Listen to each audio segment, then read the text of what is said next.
Você acha que Deus ama mais um filho do que o outro? Certamente que não. Mas você acha que alguns têm uma fé mais apropriada que outros e por isso recebem mais? Muito provavelmente. Quer saber mais sobre isso? Fica comigo, porque está começando mais um devocional na presença do Pai para abençoar você e a sua família. Você já tem o livro? Tem lido o devocional com a sua família nesses dias de jejum? Isso pode fazer toda a diferença na sua casa. Uma palavra de fé para cada dia.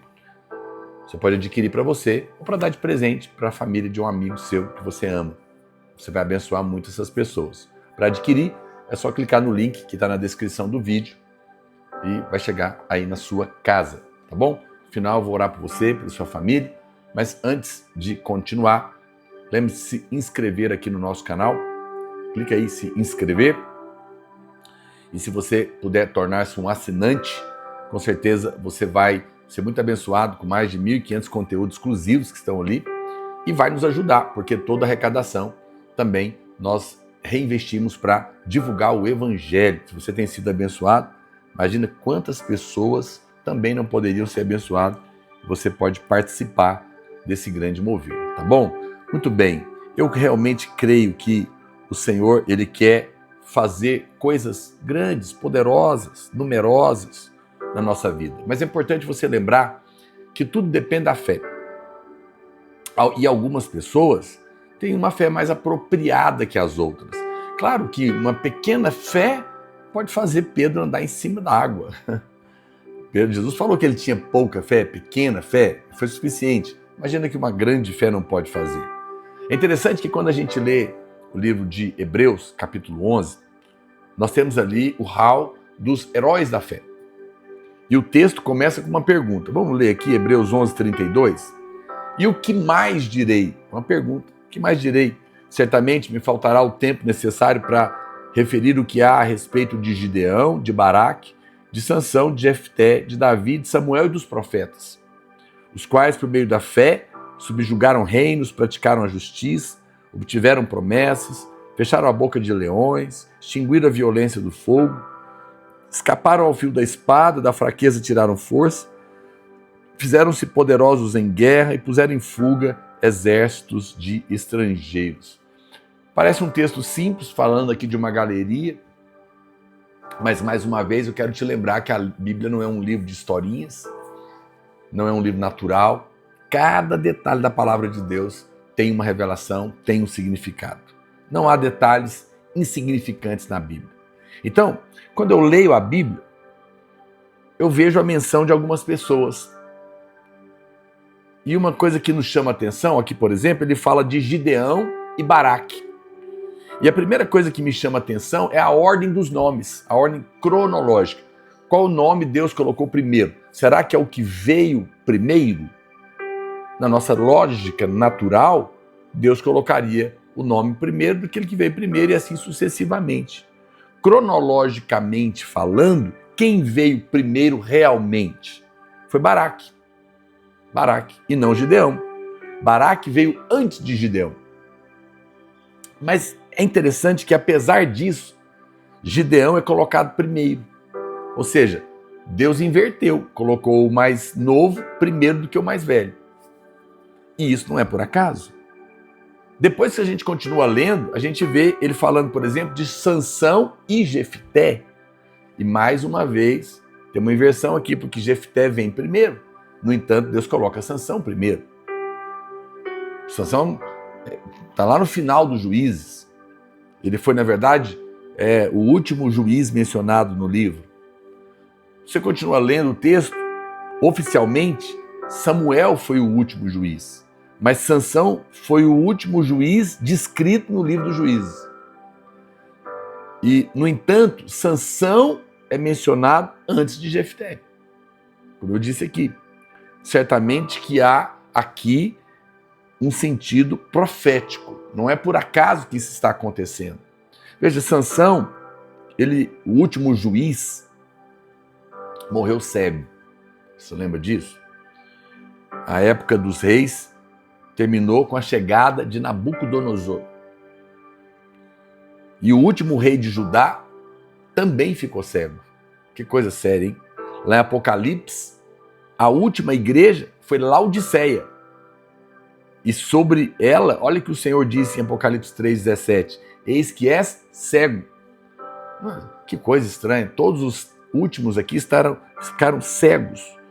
Tudo que o homem faz, seja através de profetas, seja através de reis, seja através de sacerdotes, seja através da igreja, se nós esquecermos que o Senhor é o número 1, é o primeiro, o ponto central, então nos tornamos cegos. Ele tem que ser o primeiro a ser colocado diante das circunstâncias, das situações. Caso contrário, não vamos ver claramente. Não vamos ter a clareza do mundo espiritual. Sansão veio depois de Jefité, mas o nome dele foi mencionado primeiro. E quanto a Davi e Samuel, por exemplo, quem veio primeiro? Claro que foi Samuel, inclusive foi ele que ungiu Davi. Samuel veio antes de Davi. Mas aqui na galeria, Davi é mencionado primeiro. Qual a razão disso? O que será? Eu creio que quando Deus coloca um nome em primeiro lugar, isso mostra que para Deus essa pessoa tem mais prioridade. Significa que Deus favorece ela primeiro.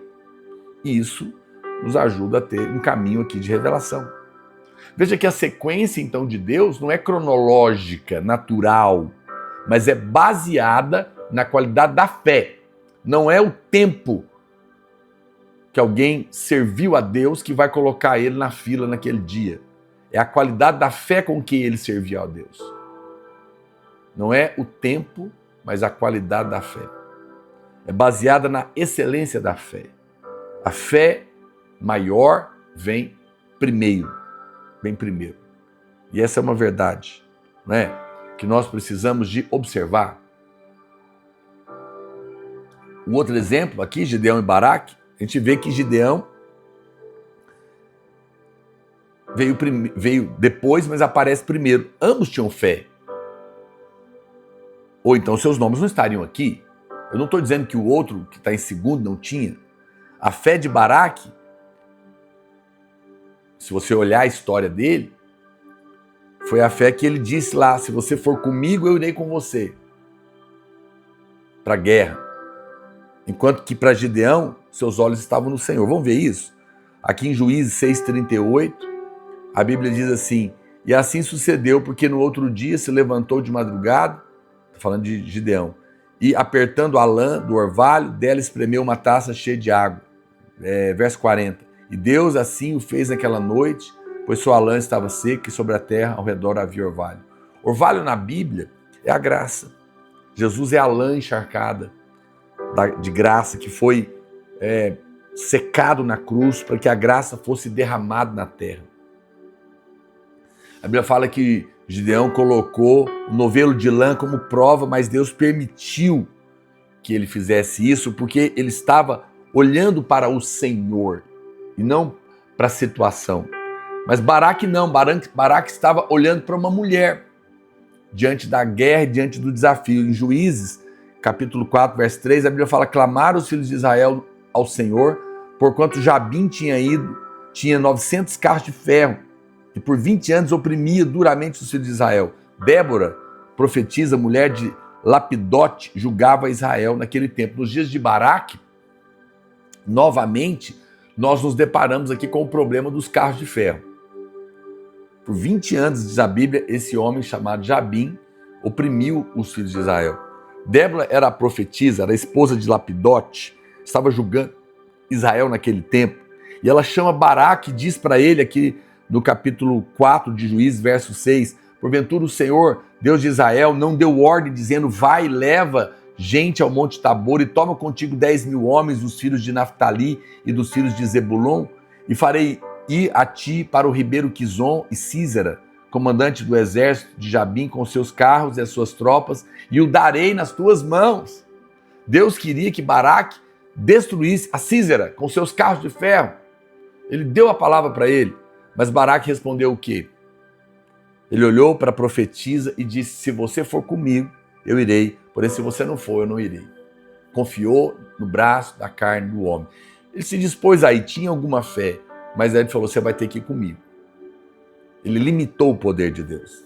E a profetisa respondeu para ele, ela falou, certamente eu irei contigo, porém não será a tua honra da investida que empreendes, pois as mãos de uma mulher o Senhor entregará a Sísera. Que coisa, hein? Deus disse que entregaria Sísera nas mãos de Baraque, mas quando ele exige que Débora vá com ele, a sua atitude limitou o poder de Deus em favor de Israel, porque ele confiou no braço de uma pessoa. E Deus então fala para ele, tudo bem, eu vou fazer, mas não vai haver crédito para você. O crédito foi para uma mulher cujo nome era Jael, foi ela que fez ali realmente a execução. Que coisa, hein? Quero continuar depois mostrando para você, em outras lives, outras diferenças da fé.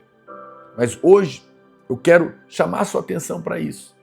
Deus chama pessoas. Deus quer fazer através da sua vida. Deus quer fazer coisas poderosas e grandes na sua vida. Mas quando você não confia completamente e precisa ainda depender do braço de outros homens antes de orar a Deus, você está impedindo, às vezes, que aquela vitória que Deus quer entregar para você se torne honra na sua vida. Por que muitas pessoas não conseguem confiar plenamente como esses homens e ficarem em segundo plano quando Deus colocou eles no primeiro? Porque olharam para si, olharam para as circunstâncias e não confiaram plenamente em Deus. Hoje, quero desafiar você que Deus tem prometido coisas para sua casa, para sua família, para seu casamento, para seu trabalho. Não fique achando que vai ser um homem que vai te dar a vitória. É Deus que vai te dar a vitória. Se agarre na promessa, olha para o Senhor e você verá milagres poderosos acontecer. Amém? Quero orar com você hoje, confessar a palavra, para que você tenha essa fé. Essa fé que olha para Cristo, que depende dele e vê o milagre acontecer. Mas antes de fazer isso, lembre-se que no final eu vou salvar essa live e eu te peço que você me ajude, compartilhe o link em todos os grupos de WhatsApp, tá bom? E lembre-se, se você não está inscrito, clica aí, se inscrever, se torne um assinante, coopere conosco na proclamação do Evangelho, seja muito abençoado. Repita comigo, eu creio no poder de Deus na minha vida, na minha família. Eu creio que Ele é suficiente para me tirar do problema, me dar a vitória e me trazer a bênção sem merecer. Ele é suficiente na minha vida. Eu oro para que a minha fé cresça nesses dias e eu possa ver o Senhor agir sem limites na minha casa, no nome de Jesus. Pai, eu oro para que a fé dos meus irmãos não seja limitada, que o poder de Deus não se limite na vida deles, mas que eles creiam que a tua boa mão está agindo e é suficiente para entregar na mão de cada um deles a tua vitória, no nome de Jesus. Amém? Que Deus te abençoe, fica na paz e até o nosso próximo devocional, no nome de Jesus.